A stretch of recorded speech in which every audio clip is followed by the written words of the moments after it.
minasyaitonirrajim. Bismillahirrahmanirrahim. Assalamualaikum warahmatullahi wabarakatuh. Waalaikumsalam warahmatullahi wabarakatuh.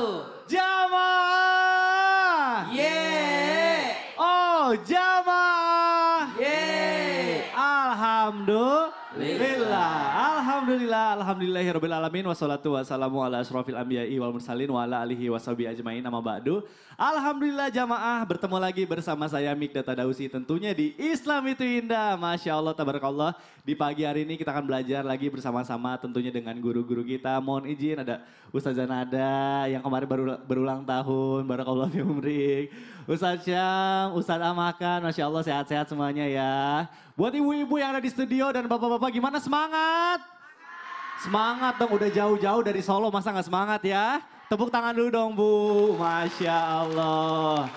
Baik, Alhamdulillah nih Bu, kita sebagai manusia sudah sepatutnya kita itu percaya dengan yang namanya takdir. Nah apalagi takdir itu sudah ditentukan oleh Allah Subhanahu wa Ta'ala. Tapi gak sedikit nih orang-orang nih yang suka kesel, kenapa sih takdir saya kayak gini, kenapa sih kok takdir orang itu kayak gitu. Nah itu namanya berarti terima takdir atau enggak ya? Makanya akan dibahas nih dalam tema kita yang luar biasa. Temanya adalah yakinlah qadar Allah yang terbaik. Boleh tepuk tangan dulu dong Bu. Masya Allah, temanya menarik banget nih. Baik, sebelum kita masuk ke pembahasan, ke tema kita hari ini, saya mau ajak dulu jamaah untuk nonton dulu. Ini ada tayangan suasana duka selimuti keluarga korban laka kereta di Lumajang. Yuk kita saksikan sama-sama, silakan. Jenazah Titi Kristianti, 55 tahun, warga Putat Jaya C Timur 1 Surabaya, tiba di rumah duka sekitar pukul setengah 7 Senin pagi. Ia adalah satu dari 11 korban kecelakaan mikrobus dengan kereta Probowwangi di Lumajang. Menurut keterangan keluarga, korban bepergian bersama teman-temannya satu alumni SMA Indah Mart di Surabaya angkatan 1987. Korban pergi ke Banyuwangi dalam acara reuni bersama dengan mantan teman-teman sekolah di SMA tersebut. Innalillahi wa inna Alhamdulillahilladzi afani mimma batalaka bihi wa faddalani ala katsirin mimman khalaqa tafdila. Ini doa dibaca ketika melihat musibah. Supaya kita tidak tertimpa musibah yang sama. Baik. Nah, insya Allah. Nah Ustadz, kita bicara soal takdir gitu ya. Kalau kita kehilangan seseorang, orang yang kita sayang, apalagi seperti di tayangan barusan itu tidak terduga-duga gitu. Kadang suka nggak ikhlas. Terus bagaimana nih kalau ada orang yang mempertanyakan jadinya takdirnya diri sendiri gitu loh. Karena mempertanyakan. takdirnya diri sendiri. Boleh silakan langsung Baik, dijawab guru. bismillahirrahmanirrahim. Mohon izin guru-guru kami, Ustaz Nada, Ustaz Ahmad Khan, Mas Mikdad, jamaah yang dimuliakan Allah Subhanahu wa Ta'ala. Kita buka Al-Quran surah Al-Furqan ayat 2. أعوذ بالله من الشيطان الرجيم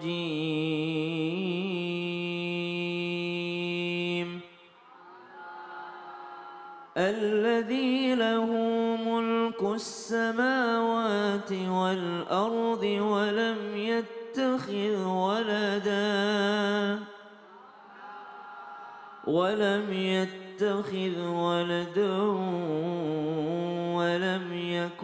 له شريك في الملك وخلق كل شيء فقدره تقديرا. Allahumma arhamna bil Quran. Yang memiliki kerajaan langit dan bumi dialah Allah. Tidak mempunyai anak, tidak ada sekutu baginya dalam kekuasaannya. Dan dialah Allah Subhanahu wa Ta'ala yang menciptakan segala sesuatu lalu menetapkan kadar ataupun ukuran-ukurannya dengan tepat. Hanya Allah Subhanahu wa Ta'ala. Bagaimana jikalau ada orang yang sebenarnya dia menerima takdir ataupun dia masih sulit untuk menerima takdirnya, lalu dia mempertanyakan tentang apa yang terjadi pada dirinya, bagaimana hukumnya? Bolehkah kita mempertanyakan?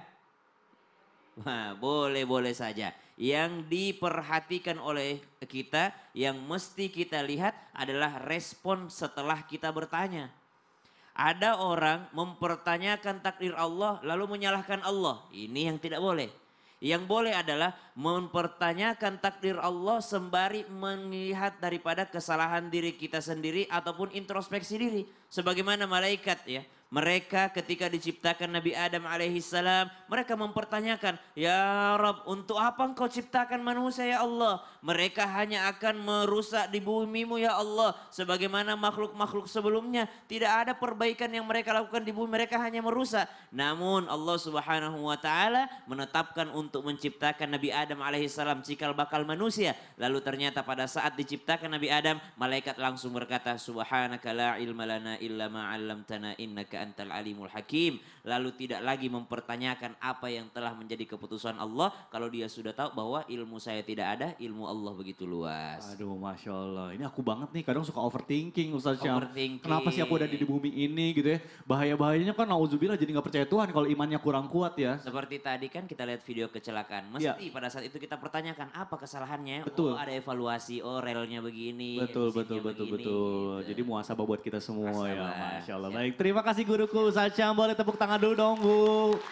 Waduh, Masya Allah menarik sekali tema kita hari ini. Akan kita lanjutkan pembahasannya, tapi sebelumnya saya mau panggilkan dulu guru kita Ustazah Nada. Masya Allah. Ustazah mohon izin yang baru berulang tahun. Terima kasih. Semoga sehat selalu ya. Amin. Ustazah, Ya. katanya nih ya dengan kita percaya sama qadar Allah itu kita bisa mendapatkan hikmah. Hikmah. Nah yang dimaksudkan tuh hikmah tuh seperti apa? Apakah hikmah instan gitu langsung dapat atau gimana? Mohon penjelasannya Ustazah, silakan. Baik, terima kasih Kak Mikdad dan juga guru-guru kita Ustadz Syam, Ustadz Ahmad Khan izin.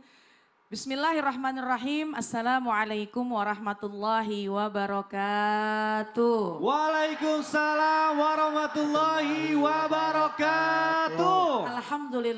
Alhamdulillahilladzi ja'alana wa iyyakum minasyakirin as-sabirin. Wassalatu wassalamu ala sayyidina Muhammadin wa ala alihi wa ashabihi ajma'in amma ba'du. Subhanaka la ilma lana illa ma'allamtana innaka antal alimul hakim. Rabbi syrah li sadri wa yassir li amri wahlul uqdatam min lisani yafqahu qawli. Sadaqallahul adzim. Jamaah sekalian, keterkaitan dengan kita percaya dengan ketentuannya Allah atau takdirnya Allah atau qadarullah ini terkait dengan sebuah keimanan yang penting dalam kehidupan kita. Bahkan baginda Rasulullah SAW pun juga menyampaikan al-imanu, iman itu ada kaitannya dengan 6 hal. Antu'minu billah wa malaikatihi wa kutubihi wa rusulihi wal yaumil akhir wa bil qadari khairihi wa syarrih. Ini yang kita perhatikan yang nomor 6 nih. Bahwa di antara tanda-tanda keimanan seseorang, dia percaya dengan takdir ketentuan Allah, qadarullah, baik yang buruk ataupun yang baik. Dia percaya dengan yang baik ataupun yang buruk. Semua itu ketentuan dari Allah. Jadi hikmah secara instan yang bisa kita ambil dan bisa kita dapat ketika seseorang percaya dengan ketentuan Allah. Ketika dia diuji, dia tidak mudah menyerah. Ketika dia diuji, dia selalu bersabar. Kenapa? Karena dia yakin ujian itu datangnya dari Allah. Ujian itu ketentuan dari Allah. Dan ketika seseorang diuji, dia bersabar. Wa basyiris sabirin.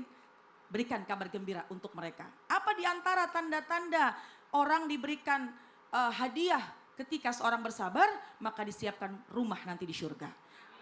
Dan juga yang tidak kalah penting ketika dia percaya dengan ketentuan Allah. Begitu banyak nikmat yang sudah ia berikan, begitu banyak nikmat yang sudah Allah berikan, dia mudah untuk bersyukur. Dia nggak lalai sama Allah. Kemudian kalau dia mengucap alhamdulillah, dia bersyukur, la in syakartum la azidannakum wa la in kafartum inna adzabi lasyadid. Kalau dia bersyukur, selalu mengucap alhamdulillah, ditambah rizkinya sama Allah. Jadi enak aja gitu ngadepin hidup kalau dia percaya dengan takdirnya Allah. Iya, Masya Allah. Pas lagi dapat rezeki bersyukur itu kayaknya udah biasa. Ya. Yang susah itu pas lagi dicoba gitu ujian bersyukur itu susah Ustazah. Tinggal mengucap alhamdulillah ala kulli hal, itu juga termasuk dalam bersyukur. Wallahu a'lam. Masya Allah. Baik, terima kasih Ustazah Nada. Boleh tepuk tangan dulu dong Bu. Masya Allah. Semakin menarik tema kita hari ini. Kita akan lanjutkan pembahasan kita ya Bu. Tapi sebelumnya saya mau ajak lu jamaah untuk nonton dulu. Ini ada tayangan. Tak pernah pinjam uang, petani ditagih utang 4 miliar. Aduh ya Allah. Yuk kita saksikan sama-sama. Silakan. Kacung Supriyatna, warga kampung Cikarang, Desa Jayamulya, Kecamatan Serang Baru, Kabupaten Bekasi, Jawa Barat, dirundung rasa gundah. Dia tiba-tiba didatangi penagih utang sebuah bank yang menagih utang berjumlah fantastis, 4 miliar rupiah. Kakek 63 tahun ini tak habis pikir bisa memiliki tagihan utang begitu banyak, padahal pekerjaannya sebagai petani. Menurut kakek Kacung, tagihan utang 4 miliar rupiah itu ia ketahui sejak tahun 2021. Saat itu, ia didatangi penagih utang terkait pinjaman dengan jaminan sertifikat tanah. Astagfirullahaladzim. Waduh, itu kalau saya udah shock tuh pasti. Luar biasa ya. Gak tahu apa-apa tiba-tiba ditagih. Kamu punya utang 4 miliar. Waduh, gimana tuh? Pasti perasaannya kaget juga. Padahal nggak ngerasa. Ya benar nggak ngerasa. Tapi kan kita kadang, nah itu berarti takdir Allah mungkin ya. Kita bisa jadi ditakdirkan untuk bersalah padahal kita nggak bersalah. Nah sebenarnya itu gimana sih Ustadz? Kalau misalnya kita ditakdirkan sama Allah nih untuk menerima, menanggung kesalahan orang lain. Apa kita harus terima-terima aja atau melawan gitu? Mohon penjelasannya guru, silakan. Jamaah Islam itu indah yang dirahmati oleh Allah Subhanahu wa taala. Saya sudah menonton VT tadi di YouTube ya. Ketika itu saya lihat bahwa ternyata seorang kakek tadi ini dia adalah korban pemalsuan identitas. Jadi identitasnya dia ini dipakai oleh orang lain mengatasnamakan kakek tersebut untuk melakukan pinjaman uang. Padahal dia tidak merasa bahwa dia itu telah berhutang. Jadi kalau kita perhatikan kaitannya dengan takdir, di dalam tauhid itu ada yang namanya takdir mubrom, ada takdir mu'alak. Ada yang bisa dirubah, ada yang sudah menjadi ketetapan Allah Subhanahu wa taala. Itu pun dalam 3 pandangan perspektif yang nanti akan kita bahas di segmen berikutnya. Tetapi kalau kita lihat dari apa yang tadi kita saksikan, maka ini masuknya kategori yang mu'alak. Sesuatu yang masih bisa dirubah dengan ikhtiar dan doa dari seorang hamba Allah Subhanahu wa taala. Karena si kakek ini tidak merasa dia berhutang, tetapi tiba-tiba ditagih untuk bayar hutang 4 miliar.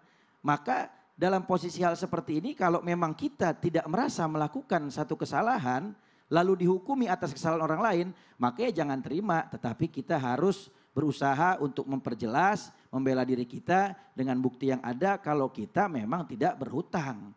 Kenapa? Karena ini juga termasuk bentuk daripada menyelamatkan orang lain. Di dalam satu hadis yang datang dari sahabat Anas bin Malik radhiyallahu taala anhu, baginda Rasul Nabi Muhammad SAW beliau pernah bersabda, kata Rasulullah, unsur akhaka zaliman au mazluman. Kulna nasarnahu mazluman wa kaifa ansuru zaliman ya Rasulullah? Qala tamna'ahu anidhulmi. Satu ketika sahabat Anas bin Malik datang kepada Nabi bertanya, ya Rasulullah, engkau pernah menyampaikan bahwasanya tolonglah olehmu saudaramu yang melakukan perbuatan zolim dan yang terzolimi. Jadi Nabi pernah memerintahkan kita untuk menolong orang yang zolim dan orang yang terzolimi. Lalu sahabat Anas tanya, ya Rasul, kami tahu kalau menolong orang yang terzolimi karena mereka orang yang dirugikan, mereka orang yang teraniaya, mereka orang yang diambil haknya. Tetapi bagaimana caranya kami menolong orang yang berbuat zolim kepada orang lain, yang mengambil hak orang lain? Kata Nabi Muhammad, tamnahu anidhulmi, maka kamu cegah orang yang berbuat zolim itu kepada orang lain, jangan sampai berbuat zolim lagi kepada yang lain. Jadi caranya gimana? Bela diri kita, ajukan bukti-buktinya, lalu kemudian sampaikan kepada hal umum ataupun kepada halayak bahwa kita tidak melakukan kesalahan itu, sehingga jangan sampai ada orang lain yang menjadi korban penipuan, pemalsuan identitas tadi seperti tadi begitu. Nah itu dia, jadi kezoliman itu akan terus ada bukan karena banyaknya orang jahat, tapi karena diamnya orang-orang baik. Nah cakep tuh Mas Mikdad. Masya Allah, baik. Terima kasih guruku Ustadz Ahmad, kan boleh tepuk tangan dulu dong, Masya Allah.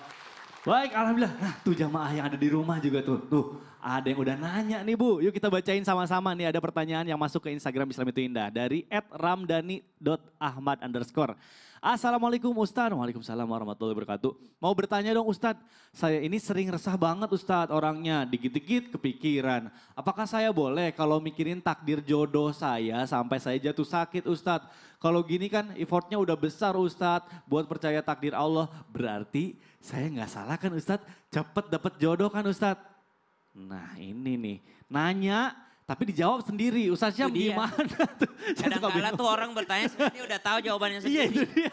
Dia tahu kenapa dia bisa sakit. Oh ternyata karena terlalu Mikirin jodoh. mengurusi apa yang sudah bukan Nah, urusannya. itu dia, Udah benar. jadi urusan Allah dia ngurusin. Nah yang kalau kayak begini ini Ya. harusnya kita jawab setelah yang satu ini. Tetap di Islam itu indah. Jamaah, Jamaah, jamaah. Alhamdulillah. Ya iyalah gimana nggak salah.